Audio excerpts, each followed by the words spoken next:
खबरों का सिलसिला बढ़ाते हुए खबर शामिल करते चले कि दीपालपुर में पाकिस्तान मुस्लिम लीग नून की मरकज़ी लीडर मोहतरमा मरियम नवाज शरीफ 26 नवंबर को दीपालपुर में जलसा आम से खिताब करेंगी। जलसा में रुकावट डाली गई तो दमादम मस्तकलंदर होगा। मुस्लिम लीग नून के मरकज़ी रहनुमा चेयरमैन कायमा कमेटी बराए food security MNA Rao Mohammad Ajmal का तकरीब से खिताब मजीद जानते हैं इश्तियाक अहमद जट से। जी, तहसील दीपालपुर में मुस्लिम लीग नून के मरकजी रहनुमा चेयरमैन कैमा कमेटी बराए food security MNA Rao Mohammad Ajmal Khan ने दीपालपुर में एक तकरीब से खिताब करते हुए कहा है कि 26 नवंबर को तमाम तर हुकूमती रुकावटों के बावजूद मुस्लिम लीग नून की मरकजी रहनुमा मरियम नवाज शरीफ दीपालपुर में बड़े जलसे आम से खिताब करेंगी।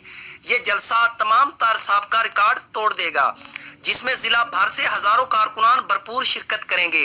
उन्होंने खबरदार किया कि अगर मुकामी इंतजामिया ने इस हवाले से कोई रुकावट डालने की कोशिश की तो कारकुनान का समंदर तमाम रुकावटों को अबूर करते हुए अपनी कैद का फकीयतुल मिसाल इस्तकबाल करेंगे और तमाम तर जिम्मेदारी इंतजामिया पर ऐद होगी। उन्होंने मजीद कहा कि महंगाई बेरोजगारी से तंग अवाम मियां नवाज शरीफ के दौरे हुकूमत को याद करते हैं, जब मुल्क की मुआशी तरक्की अरूज पर थी, रिकॉर्ड तरक्याती मंसूबे मुकम्मल हुए, मुल्क को अंधेरों से निकालकर रोशनियां दी गईं, दहशत गर्दी का खात्मा हुआ, शहरी खुशहाल हुए, किसान मुआशी तौर पर मजबूत था।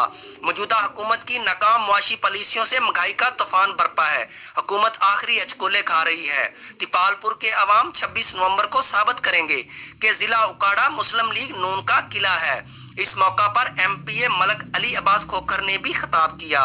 Ishtiyaq Ahmad Jatt, district reporter, QBN news, उकाड़ा।